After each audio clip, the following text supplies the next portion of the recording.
엄마가 자꾸 이러시니까 저희가 이렇게 할 수밖에 없잖아요. 용태는 순식간에 저를 화장실로 밀어넣었어요. 용태야! 이게 무슨 짓이야? 당장 문 열어.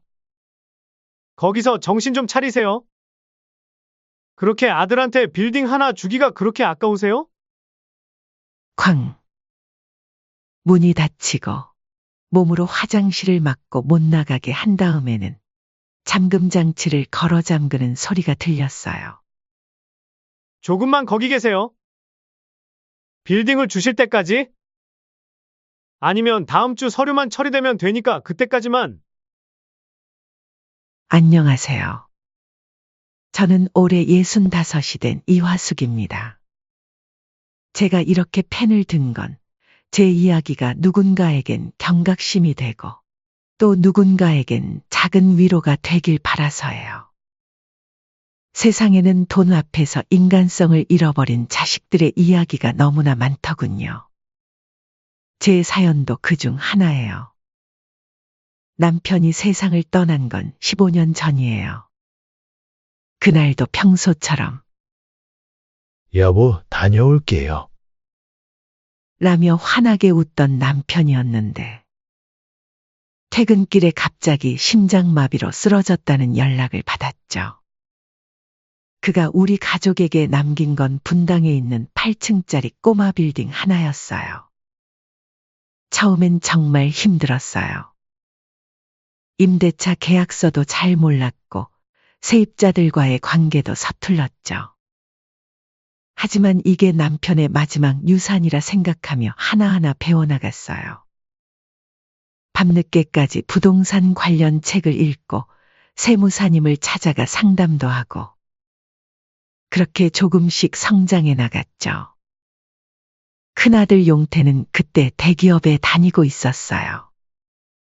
어머니, 제가 도와드릴게요. 라고 했지만 전 굳이 그러지 말라고 했죠. 둘째 주태도 자기 일로 바빴고 막내딸 유리는 아직 대학생이었으니까요. 혼자서라도 잘 해내고 싶었어요. 그렇게 10년이 흘렀고 5년 전 우리 빌딩에 큰 변화가 찾아왔어요. 1층에 스타벅스가 입점한다는 거였죠. 처음에는 월세가 조금 오르는 정도라고만 생각했는데 주변 상권이 활성화되면서 건물 가치가 60억으로 치솟았어요. 그때부터였을까요? 자식들의 눈빛이 달라지기 시작한 게 큰아들 용태가 제일 먼저 달라졌어요. 예전에는 반년에 한 번 정도 들를까 말까 했던 아들이 일주일에 두세 번씩 찾아오기 시작했죠. 어머니, 요즘 건물 관리하시느라 많이 힘드시죠? 제가 도와드릴게요. 아니야, 이 정도는 괜찮아. 연세도 있으시고. 이제는 좀 쉬셔야죠.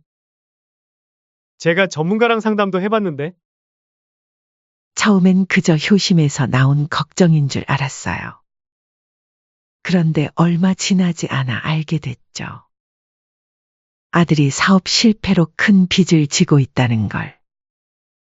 큰아들이 빌딩을 자신의 유일한 구원으로 생각하고 있다는 것도요. 첫째 며느리 수자는 더 교묘했어요. 일주일에 한 번씩 찾아와 김치도 담가주고 집안 청소도 도와주면서 은근히 빌딩 이야기를 꺼냈죠. 어머님, 요즘 임대료 체납하는 세입자도 있다면서요? 응, 3층 식당이 좀 어려운가 봐. 괜찮아, 서로 상생해야지. 아니에요. 어머니 체납하는 세입자는 얼른 쫓아내셔야죠.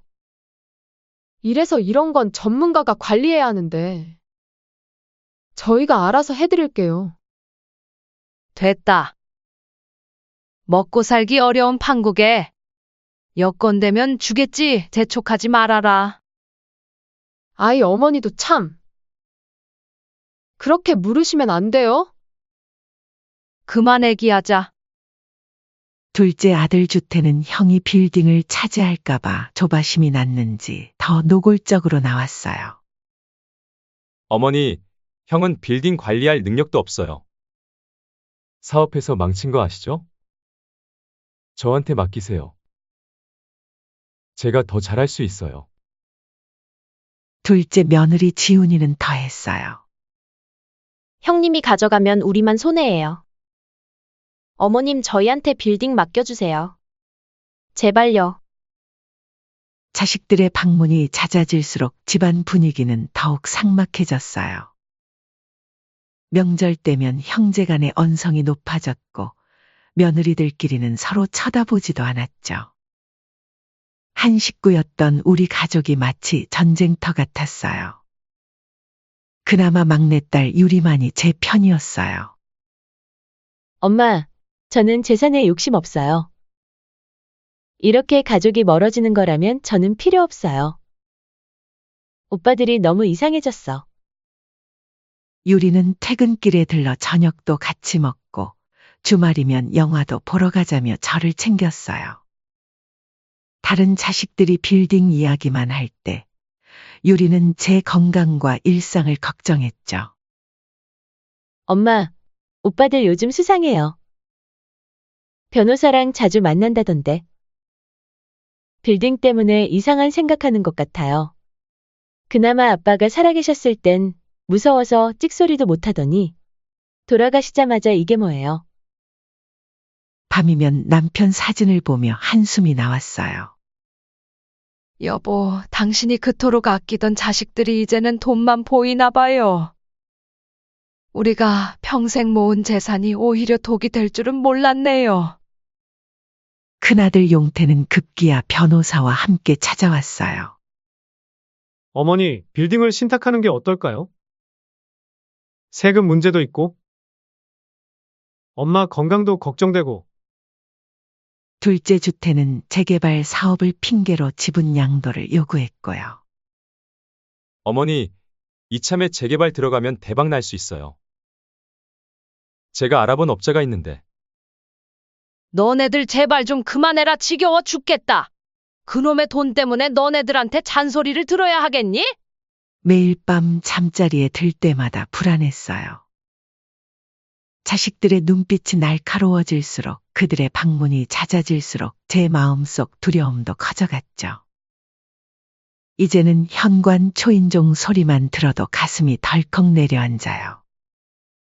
오늘은 또 어떤 이야기를 꺼낼지, 어떤 서류를 들고 올지 아직은 몰랐어요. 이게 끔찍한 비극의 시작이라는 걸. 제 자식들이 어디까지 추악해질 수 있는지 그때는 상상조차 못했답니다. 시간이 흐를수록 자식들의 행동은 더욱 대담해졌어요. 아니, 대담하다기보다는 치밀해졌다고 해야 할까요? 어느 날 갑자기 큰아들 용태가 병원에 가보자고 했어요. 엄마, 요즘 자주 깜빡하시는 것 같아서요. 혹시 모르니 검사라도 한번. 몸 상태는 멀쩡한데 왜 갑자기 병원에 가자는 건지 의아했죠. 하지만 아들의 성화에 못 이겨 결국 따라 나섰어요. 선생님, 어머니가 요즘 물건을 어디 뒀는지도 모르시고, 통장에서 돈을 뽑았다는 것도 기억을 못하세요. 순간 이상했어요.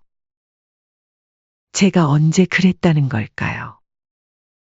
의사 선생님 앞에서 해명하려 했지만 자꾸만 말꼬리를 잡혔어요. 어머니, 지난주에 은행에서 찍힌 CCTV 있잖아요. 기억 안 나세요?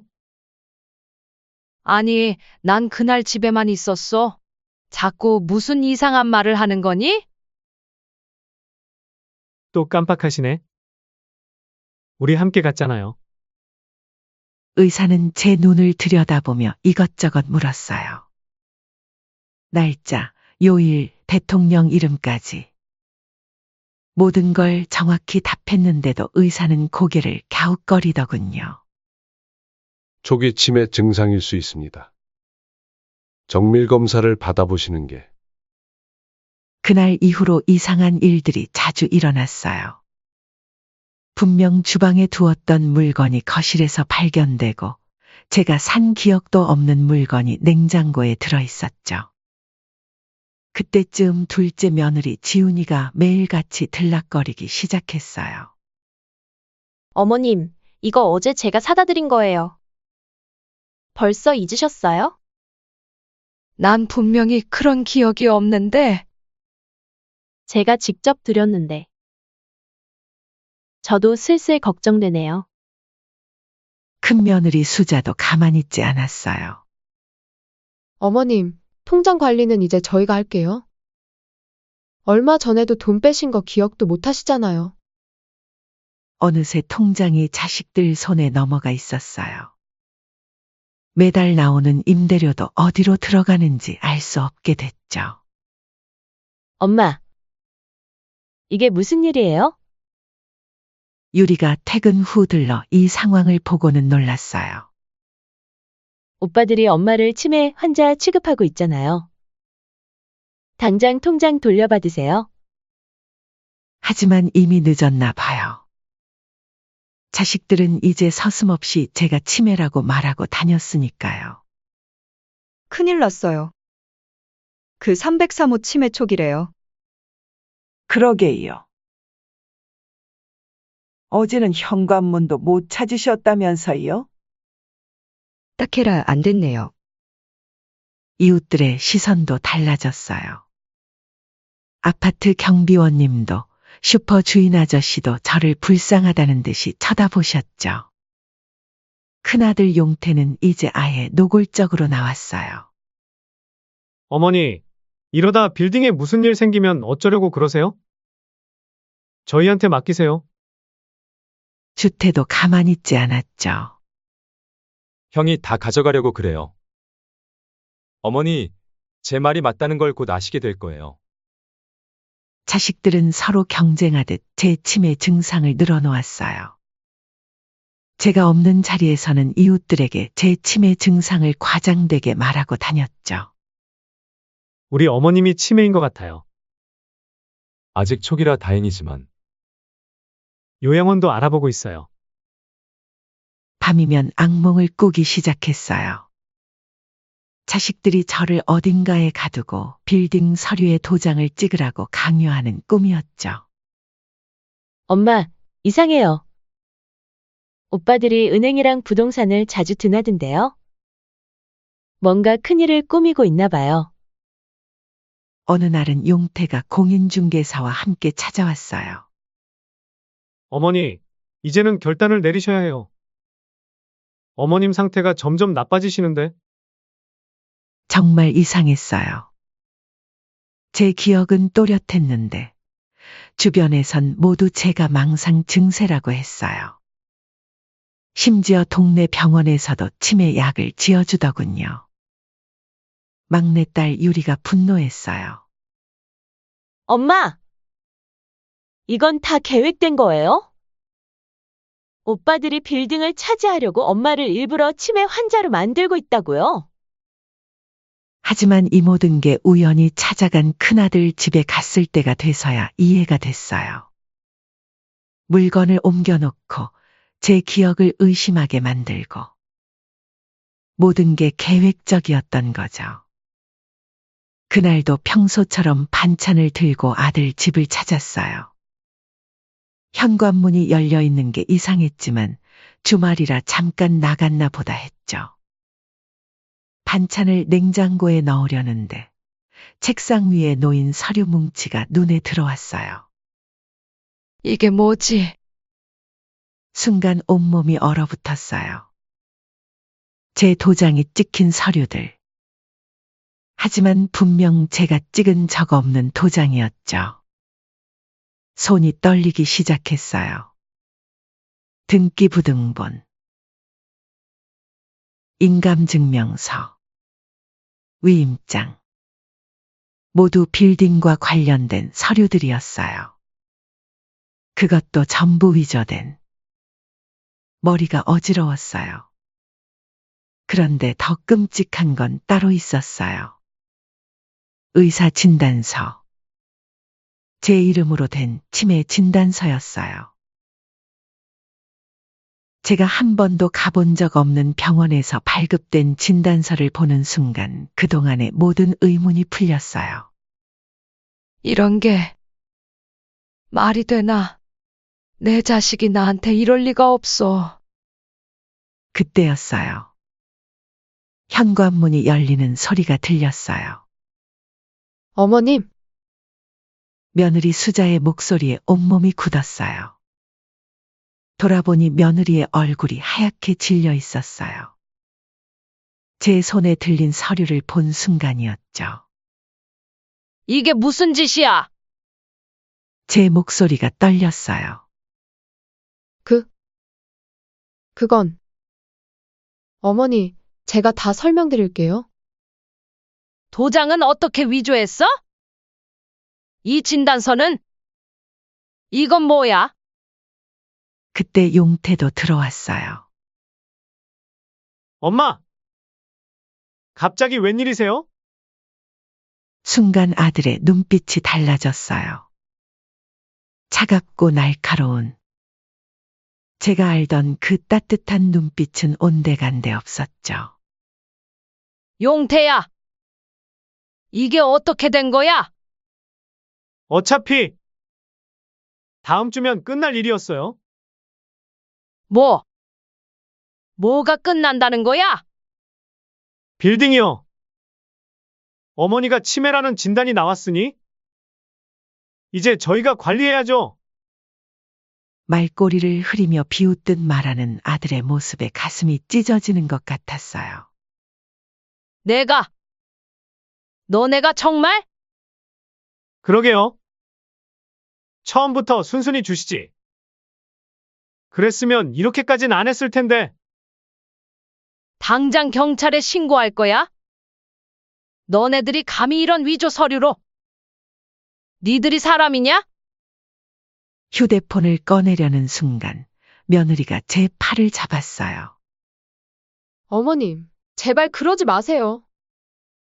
우리 애들 손주 생각해서라도. 그러지 마세요. 놔? 이제 와서 애들은 무슨? 당장 손 놔라. 어머니, 진정하시고. 순간 실랑이가 벌어졌어요. 제 휴대폰이 바닥에 떨어져 배터리가 분리됐죠. 그 순간 용태가 제 팔을 강하게 잡아 끌었어요. 이러시니까 저희가 이런 선택을 할 수밖에 없잖아요. 순식간에 저를 화장실로 밀어 넣었어요. 용태야! 이게 무슨 짓이야? 당장 문 열어. 거기서 정신 좀 차리세요. 그렇게 아들한테 빌딩 하나 주기가 그렇게 아까우세요? 쾅.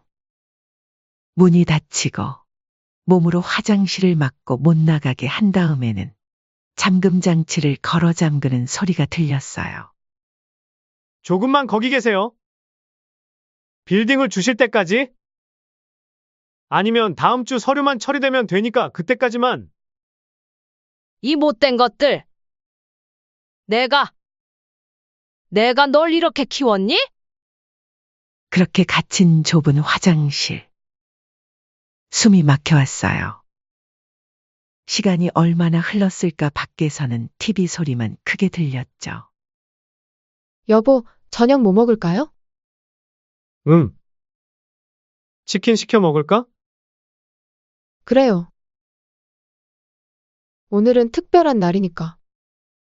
특별한 날이라. 그래요. 자기 어미를 가둬놓고 치킨이나 시켜 먹겠다는 자식들이었어요. 시간이 흐를수록 다리는 저리고 목은 말랐어요. 하지만 그보다 더 아픈 건 가슴이었죠. 물이라도 한 잔 드릴까요? 며느리가 물었어요. 됐어. 곧 정신 차리실 거야. 어머니도 우리의 아픔을 아셔야 해. 자식의 그 차가운 목소리에 온몸이 떨렸어요. 어머니, 이제 좀 생각해 보셨어요? 문 밖에서 용태의 목소리가 들렸어요. 차라리 날 자식에게 이런 수모를 당하다니. 아이고, 자식한테 그냥 빌딩만 주시면 되잖아요. 어머니 왜 이렇게 일을 키우시는 거예요? 며느리의 가식적인 목소리가 더 화가 나게 했어요. 자식? 너희가 무슨 자식이야? 이런 짓을 하고도 자식이라 할 수 있어? 어머님이 너무 하시잖아요. 연세도 있으신데 빌딩 관리는 무슨. 저희가 잘 모실게요. 그래, 엄마. 이제 편하게 사세요. 요양원에? 요양원. 순간 온몸에 소름이 돋았어요. 네, 좋은 데로 알아봤어요. 거기 가시면 편하실 거예요. 이젠 어쩔 수 없네요. 시간이 흐르고 조그마한 창문 밖으로 해가 저물기 시작했어요. 화장실은 점점 더 어두워졌죠. 살려주세요. 누가 없나요? 힘없는 목소리로 중얼거렸어요. 어머님, 그만하시죠? 서류에 도장만 찍으시면. 아니, 너네들 뜻대로 되게 하진 않을 거다. 그때였어요. 삐빅. 현관문 비밀번호를 누르는 소리가 들렸어요. 오빠, 거기 안에 있어? 유리의 목소리.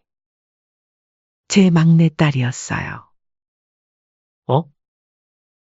유리야, 무슨 일이야? 웬일로 찾아왔어?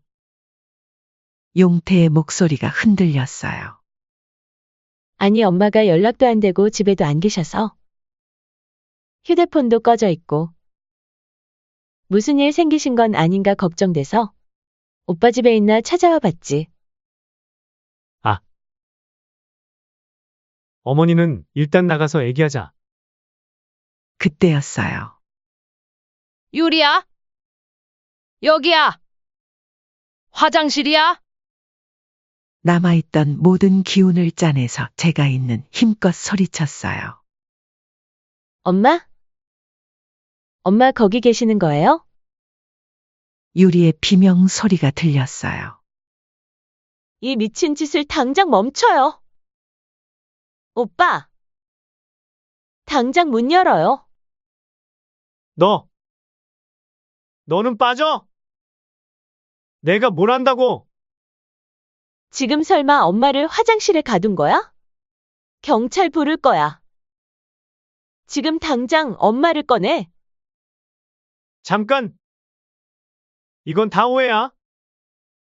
어머니가 치매 증상이 심해서. 무슨 치매? 엄마 멀쩡하시잖아. 그리고 이게 뭐야? 이 서류들은? 유리가 책상 위 서류들을 발견한 모양이었어요. 이게 다 위조된 거잖아? 오빠가 어떻게 이럴 수가? 닥쳐! 이 계집애가. 용태의 발걸음 소리가 빨라졌어요. 한 발자국만 더 다가와봐. 폰으로 다 찍고 있으니까. 유리의 단호한 목소리가 들렸어요. 여보세요? 네, 지금 제 오빠가 저희 어머니를 화장실에 감금했어요. 빌딩을 빼앗으려고 서류까지 위조했다고요? 네, 주소는? 이 망할 년이. 오빠 어떻게 이럴 수가 있어? 나는 오빠가 돈 욕심만 조금 있을 뿐이지. 나쁜 사람이라고 생각은 안 했는데 말이야. 너도 나중에 알게 될 거야. 세상이 그렇게 만만한 줄 알아? 돈이 없으면. 시끄러워. 엄마 괜찮으세요? 어떻게 이런 비극이? 오빠 정말 미쳤어? 유리가 화장실 문을 두드렸어요. 유리야. 엄마 좀 꺼내줘. 목이 메어 제대로 된 말이 나오지 않았어요. 그때였어요. 경찰입니다. 문 열어주세요. 발소리, 고함 소리, 문 여는 소리. 순식간에 집안이 아수라장이 됐어요. 당장 화장실 문 여세요. 안 그럼 부수겠습니다. 경찰의 단호한 목소리가 들렸어요. 드디어 문이 열렸어요. 유리가 달려와 저를 끌어안았어요. 엄마! 엄마! 많이 무서우셨죠? 용태와 수자는 창백한 얼굴로 서 있었어요. 경찰이 서류들을 확인하더니 곧바로 수갑을 채웠죠. 현행범으로 체포합니다. 모두 진술이 필요하니 서에 가셔야겠습니다. 그 순간 용태가 무릎을 꿇었어요. 제발. 저희가 잘못했어요. 용서해 주세요. 이제 와서 무슨. 목소리가 떨렸어요. 어머님, 우리 애들 생각해서라도. 며느리도 울면서 빌었어요. 하지만 전 더 이상 그들의 애원을 듣고 싶지 않았어요. 가자, 유리야. 네, 엄마. 경찰차에 실려가는 아들을 보며 생각했어요. 이제는 정말 끝이라고. 자식이란 이름으로 저지른 그들의 죄.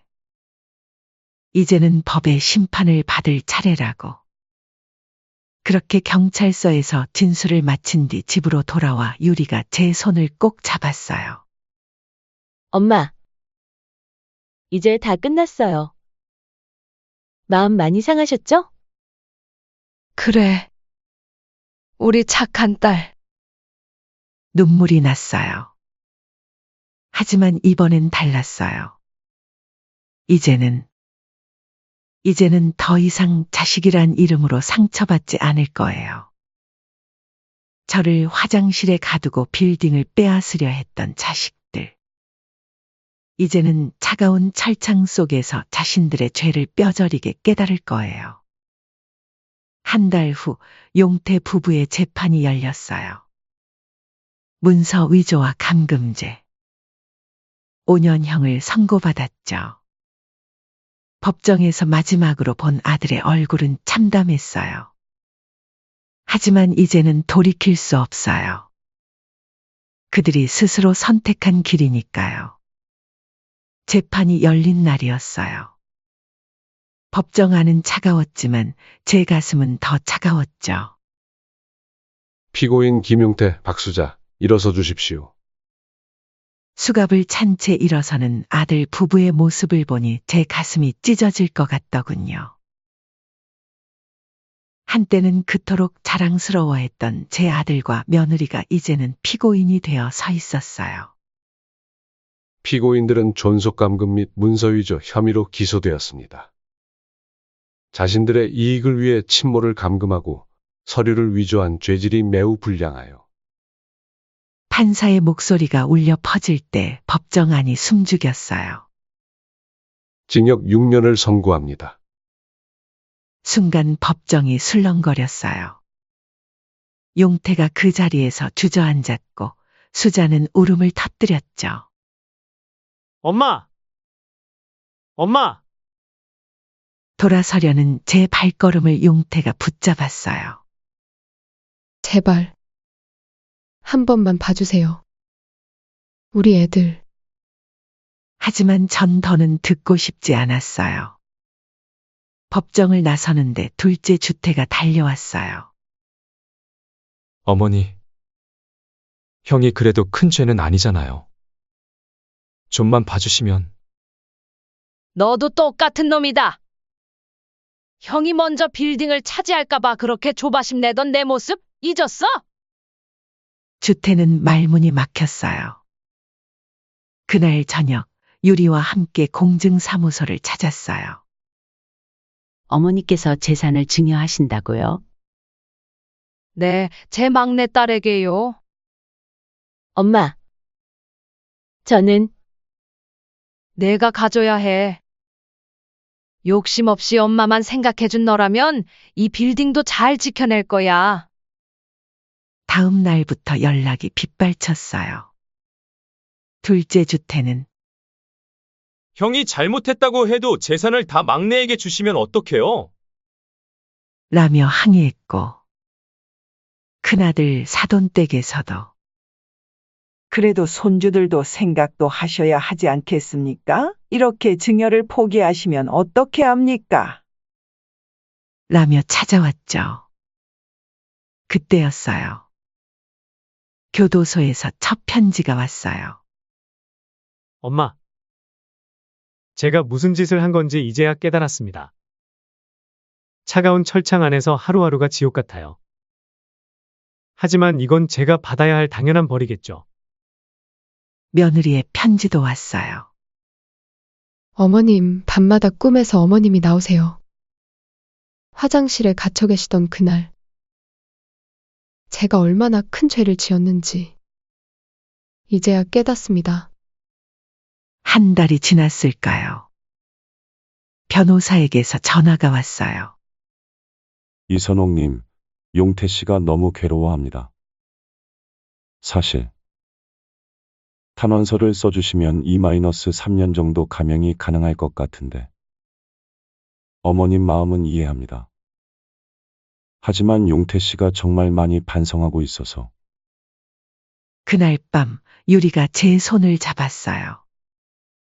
엄마, 절대 안 돼요. 그날 엄마가 얼마나 무서우셨는데. 옆집 최씨 아주머니는 더 강경했어요. 선옥 씨, 정신 차려요. 그런 자식 평생 감옥에 있어야 해요. 그나마 6년이라도 받은 게 다행이라고 생각하라 하세요. 하지만 며칠 뒤 용태의 장인어른이 무릎을 꿇고 찾아오셨어요. 제가 자식 교육을 잘못한 탓입니다. 하지만 철창 안에서 늙어가는 자식을 보는 게 부모 마음에는 밤새 잠을 이루지 못했어요. 창밖에선 비가 내렸죠. 탁자 위에 놓인 탄원서를 바라보며 생각했어요. 한때는 그토록 따뜻했던 아들이었는데. 엄마, 첫 월급이에요. 이제부터 제가 효도할게요.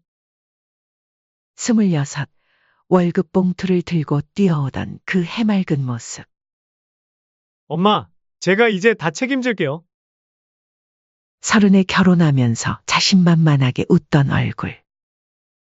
그 아들이 이제는 차가운 감옥에서 편지를 보내요.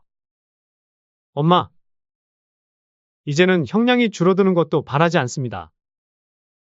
다만, 이곳에서 나가게 된다면 평생 참회하며 살고 싶습니다. 펜을 들었다가도 내려놓기를 수십 번. 탄원서 양식 위로 눈물이 떨어졌어요.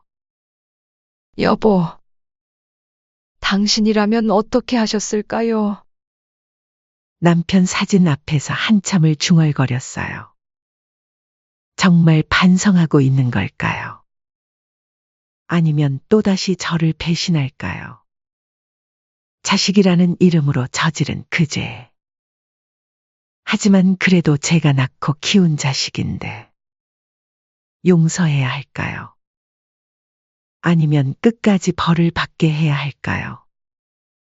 여러분이라면 어떻게 하시겠습니까? 댓글로 여러분의 조언 기다립니다. 지금까지 제 사연 들어주셔서 정말 감사드립니다.